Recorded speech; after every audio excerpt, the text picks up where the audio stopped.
Hello, I'm James Hollis, speaking on behalf of the Jung Society of Washington. Have you ever noticed that sometimes after you've met a person, you have certain expectations about them? They actually turn out quite differently. Maybe they're nicer, maybe they're less problematic than you thought they were at first, or you begin to see them in a different light. And what happens to all of us is our psyche learns to function in the presence of the new by projecting its history onto the world. So if we've had experiences of betrayal and abuse, for example, we might very well be distrustful, maybe even distrustful of everyone.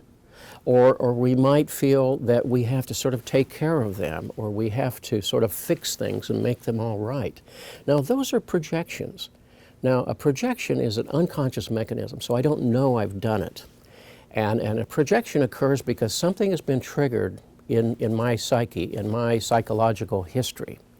And it's activated here, it leaves me and goes out onto the other person, or onto the institution, or onto some collective organization.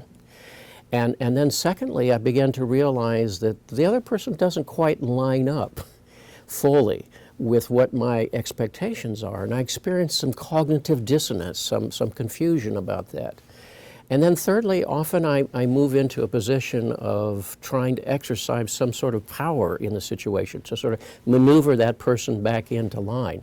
This happens a lot in intimate relationships where people say, in effect, well, you've changed, you're different, or you're not the person I thought you were, or this is the way things have to be. And you deteriorate then into a kind of power-driven relationship.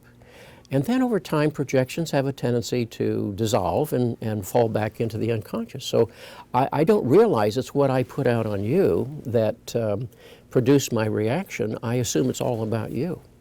So when they dissolve, that can often be with a sense of disappointment, disillusionment, or anger. Many intimate relationships end with anger because people have projected so much, such an inordinate level of expectation. And the fifth stage, if it's going to happen at all, is where I begin to examine that, make it conscious. If I don't become conscious of having made those projections, I'll just keep doing it. And that's one reason why you see people cycle through relationship after relationship after relationship, because they're not aware of what they're projecting from their psychological history. That's why a person can even sort of attract or be drawn to a person that repeats the painful parts of their history, because they're projecting out there their undeveloped sense of themselves and self-worth and self-respect and personal healing, and therefore they're looking for someone to somehow fit into that old and familiar slot. Projections can be collective too. Nations hate other nations. Religions hate other religions. Ethnic groups have exhibited a history of conflict. Those are projections. If we get to know the people, the real person, we learn they are quite different. They are like us. And so again, projection is both a psychological sort of invitation. It also constitutes a moral task. If I'm going to be conscious, if I'm going to have respect for self and respect for other, I need to examine what kind of traffic I'm creating between us. And doing so is the first step in healing myself and somehow clearing the obstacles to perhaps a better, more honest, more authentic relationship. Now, if you're interested in this subject, and many like it, I invite you to consider taking a class or a lecture from the Jung Society of Washington.